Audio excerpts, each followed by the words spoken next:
Selamat pagi, kami akan mempresentasikan makalah untuk mata kuliah problematika dan pengembangan pembelajaran matematika dengan dosen pengampu Dr. Sri Hastuti Nur MPD dan Dr. Sugeng Sutiarso. Makalah kami berjudul Pengembangan Silabus dan Rencana Pelaksanaan Pembelajaran atau RPP. Kami dari kelompok 3 dengan anggotanya adalah Ahmad Safi'i, Sukawati, Nikade Desilia Sagita, dan R.A. Anissa Cahya Imani Syadid. Pertama yang dibahas ada pengembangan silabus. Di sini ada 4 subpokoknya. Yang pertama ada pengertian silabus, yang kedua ada komponen silabus, yang ketiga ada prinsip silabus, dan yang keempat ada langkah-langkah pengembangan silabus. Pengertian silabus pertama dari Peraturan Pemerintah Nomor 22 Tahun 2016 menyatakan bahwa silabus merupakan acuan penyusunan kerangka pembelajaran untuk setiap bahan kajian mata pelajaran.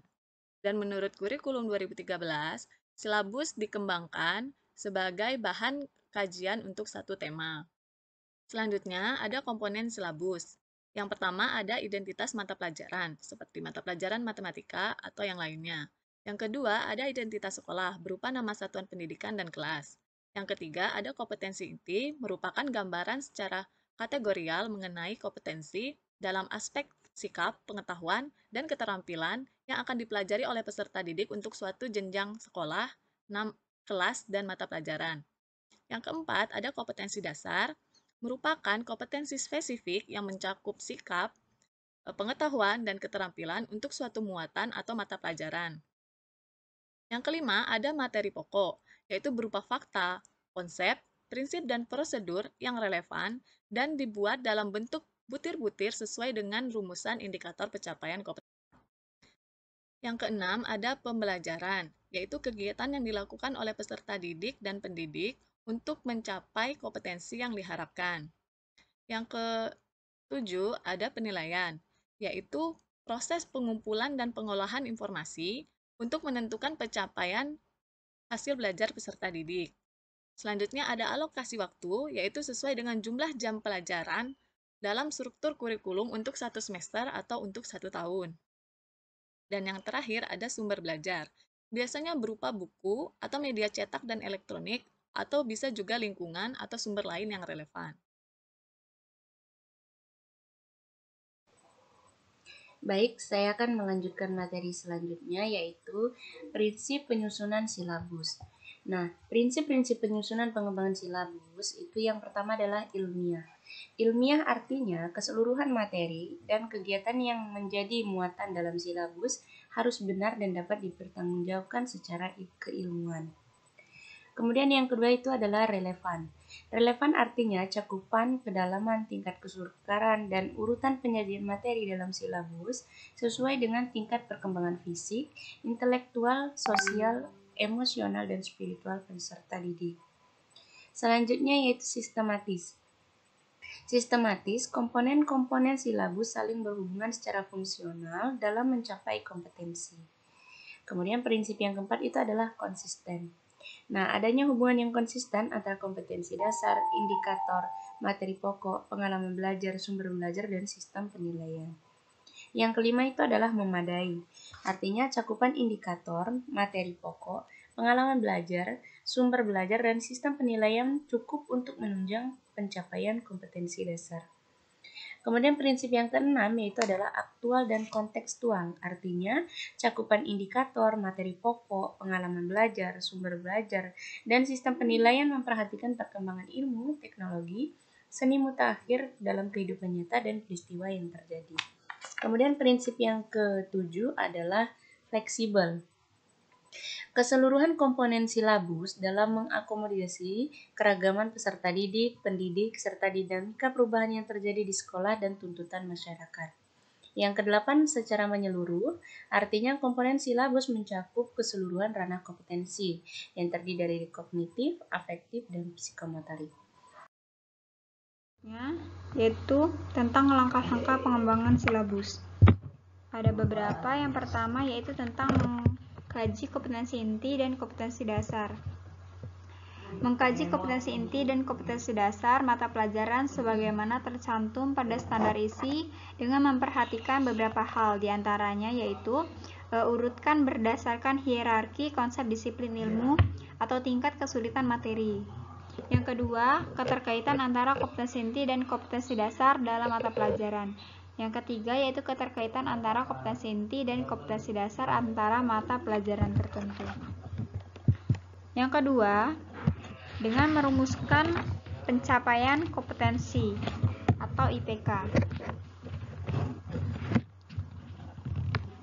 Untuk menyusun IPK itu sendiri, perlu diperhatikan beberapa hal, diantaranya yang pertama, secara spesifik dapat dijadikan ukuran untuk mengetahui ketercapaian hasil belajar. Yang kedua, perlu memperhatikan tingkat perilaku berpikir yang menjadi tuntutan dari suatu KD.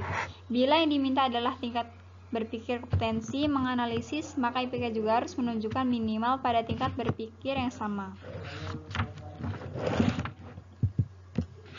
Yang ketiga, langkah yang ketiga adalah mengidentifikasi materi pembelajaran.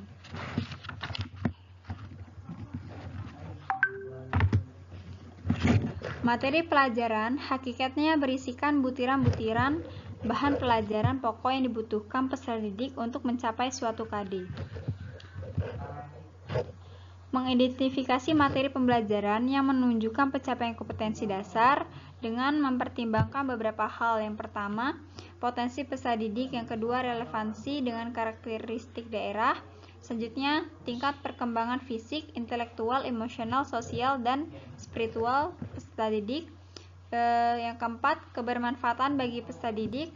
Yang kelima, struktur keilmuan. Yang keenam, aktualitas, kedalaman, dan keluasan materi pembelajaran. Selanjutnya, relevansi dengan kebutuhan peserta didik dan tuntutan lingkungan. Dan yang terakhir yaitu alokasi waktu.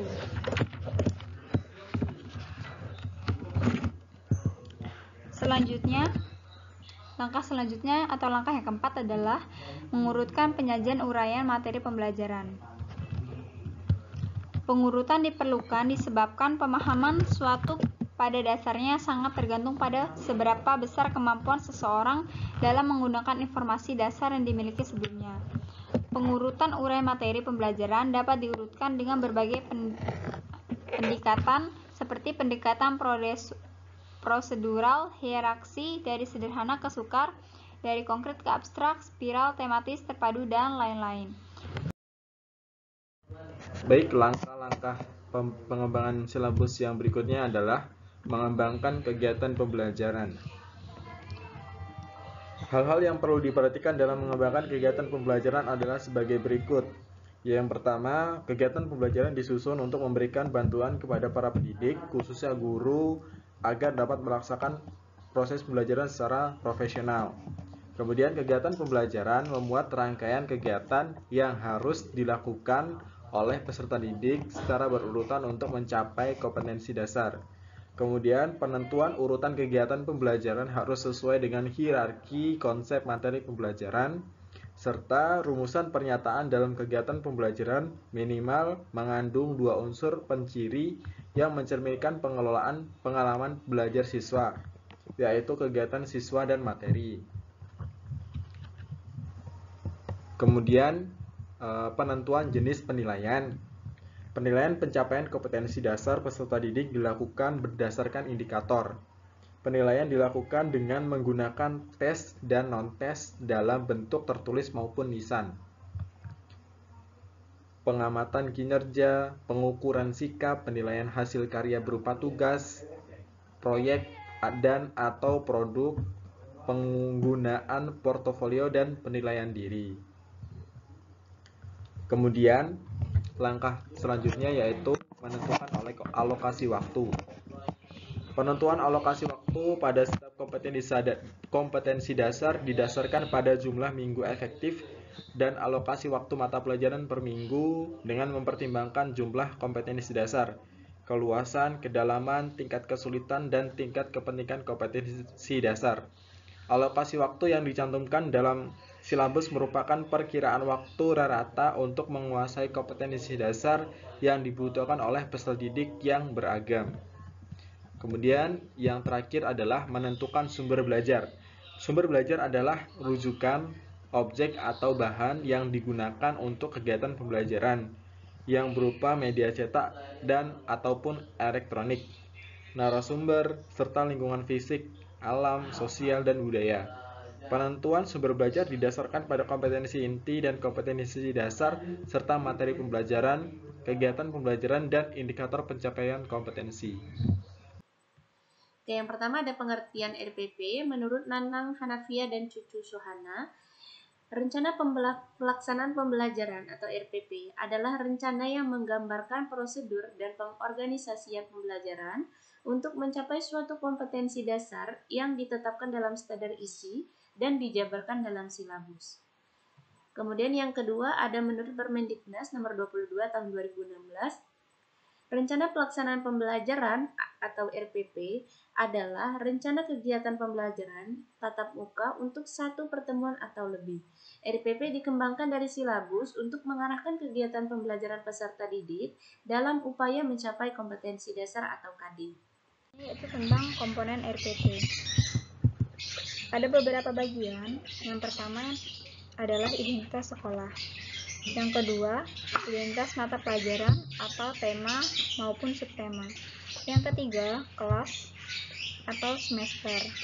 Yang keempat, materi pokok. Yang kelima, alokasi waktu, di mana alokasi waktu ini ditentukan sesuai dengan keperluan untuk mencapai KD dan beban pelajaran dalam mempertimbangkan jumlah jam pelajaran yang tersedia dalam silabus dan KD yang harus dicapai. Yang keenam yaitu tujuan pembelajaran. Tujuan pembelajaran dirumuskan berdasarkan KD atau kompetensi dasar dengan menggunakan kata kerja operasional yang dapat diamati dan diukur yang mencakup sikap pengetahuan dan keterampilan. Yang ketujuh, kompetensi dasar dan indikator pencapaian kompetensi. Selanjutnya, yaitu tentang materi pelajaran. Materi pembelajaran memuat fakta, konsep, prinsip, dan prosedur yang relevan yang ditulis dengan bentuk butir-butir yang sesuai dengan rumusan indikator ketercapaian dari kompetensi. Selanjutnya itu metode pembelajaran. Metode pembelajaran digunakan oleh pendidik untuk mewujudkan suasana belajar dan proses pembelajaran agar peserta didik mencapai kompetensi dasar yang disesuaikan dengan karakteristik peserta didik dan KD yang akan dicapai. Selanjutnya yaitu media pembelajaran. Media pembelajaran berupa alat bantu proses pembelajaran untuk menyampaikan materi pembelajaran seperti pena, spidol, papan tulis, dan sebagainya. Selanjutnya sumber belajar. Sumber belajar dapat berupa buku, media cetak dan elektronik, atau sumber belajar lainnya yang relevan. Selanjutnya yaitu langkah-langkah pembelajaran. Langkah-langkah pembelajaran dilakukan melalui tahapan yang pertama itu pendahuluan, inti, dan penutup. Langkah-langkah pembelajaran dikembangkan mengadopsi sintaks pembelajaran terpadu yang dimodifikasi dan disesuaikan terutama dengan materi pembelajaran yang diajarkan. Selanjutnya, evaluasi hasil pembelajaran. Baik, materi selanjutnya adalah tentang prinsip-prinsip penyusunan RPP. Yang pertama adalah perbedaan individu peserta didik. RPP disusun untuk memperhatikan kemampuan awal, tingkat intelektual, bakat, potensi, minat, motivasi belajar, kemampuan sosial, emosi, gaya belajar, kebutuhan khusus, kecepatan belajar, latar belakang budaya, norma ataupun nilai, dan atau lingkungan peserta didik. Kemudian, prinsip yang kedua adalah partisipasi aktif peserta didik. Proses pembelajaran dirancang dengan berpusat pada peserta didik untuk mendorong motivasi, minat, kreativitas, inisiatif, inspiratif, kemandirian, dan semangat belajar peserta didik. Kemudian yang ketiga adalah berpusat pada peserta didik. Berpusat pada peserta didik yaitu untuk mendorong semangat belajar, motivasi, minat, kreativitas, inisiatif, inspiratif, inovatif, dan kemandirian belajar peserta didik. Kemudian yang keempat, pengembangan budaya membaca dan menulis. Hal ini ditujukan untuk mengembangkan kegemaran membaca, pemahaman beragam bacaan, dan berekspresi dalam beragam bentuk tulisan. Kemudian prinsip yang kelima adalah memberikan umpan balik dan tindak lanjut. RPP memuat rancangan program pemberian umpan balik positif, penguatan, pengayaan, dan remedial. Kemudian yang keenam, keterkaitan dan keterpaduan. RPP disusun untuk memperhatikan keterkaitan dan keterpaduan antara kompetensi inti, kompetensi dasar, materi pembelajaran, kegiatan pembelajaran, indikator pencapaian kompetensi, penilaian, dan sumber belajar dalam suatu kegiatan pembelajaran belajar. RPP disusun dengan mengakomodasikan pembelajaran tematik, keterpaduan lintas mata pelajaran, lintas aspek belajar, dan keragaman budaya. Kemudian prinsip yang ketujuh adalah menerapkan teknologi informasi dan komunikasi. RPP disusun dengan mempertimbangkan penerapan teknologi informasi dan komunikasi atau TIK secara terintegrasi, sistematis, dan efektif dengan situasi. Yang terakhir, ada contoh format rencana pelaksanaan pembelajaran atau contoh format RPP. Saya akan memaparkan contoh format RPP. Seperti yang sudah dijelaskan oleh rekan saya, bahwa dalam membuat suatu RPP harus memuat semua komponen-komponen yang ada. Di sini, format RPP-nya, yang pertama kita membuat judul. Judulnya adalah Rencana Pelaksanaan Pembelajaran, dalam kurung RPP itu dibuat paling atas. Selanjutnya, ada memuat komponen identitas, berupa identitas mata pelajaran, identitas sekolah, kelas atau semester, materi pokok, dan alokasi waktu. Untuk komponen selanjutnya, dapat dibuat poin-poin, seperti ini, poin A, B, C, D, dan seterusnya, sampai semua komponennya termuat. Yang poin pertama ada kompetensi inti. Kompetensi inti boleh dimuat dalam RPP, boleh tidak. Selanjutnya ada kompetensi dasar. Selanjutnya ada indikator. Indikator biasanya dikembangkan sendiri oleh guru dengan acuannya adalah kompetensi dasar yang diambil dari silabus matematika. Selanjutnya ada tujuan pembelajaran. Ada pendekatan, model, metode pembelajaran. Selanjutnya ada materi. Poin G ada langkah-langkah kegiatan pembelajaran. Dalam langkah-langkah kegiatan pembelajaran ini, ada 3 kegiatan yang harus termuat. Yang pertama ada kegiatan awal, yang kedua ada kegiatan inti, dan yang terakhir ada kegiatan penutup. Dalam setiap kegiatan harus memuat kegiatannya, masing-masing kegiatannya, dan alokasi waktu. Setiap kegiatan ini dapat dibuat dalam bentuk tabel. Poin selanjutnya ada sumber, alat, dan media pembelajaran. Dan poin terakhir atau komponen terakhir itu adalah evaluasi hasil belajar berupa penilaian. Dalam penilaian ini harus termuat 3 komponen, 3 hal penting. Pertama itu ada teknik, kedua itu ada bentuk instrumen, dan yang terakhir itu ada instrumen berupa soal biasanya. Selanjutnya ada identitas di mana RPP ini dibuat dan kapan RPP ini dibuat. Dan yang terakhir, RPP ini sudah diketahui oleh siapa, biasanya kepala sekolah dan guru mata pelajaran. Sekian presentasi dari kelompok kami. Kami mohon maaf apabila ada kesalahan kata dan kami ucapkan terima kasih untuk perhatiannya.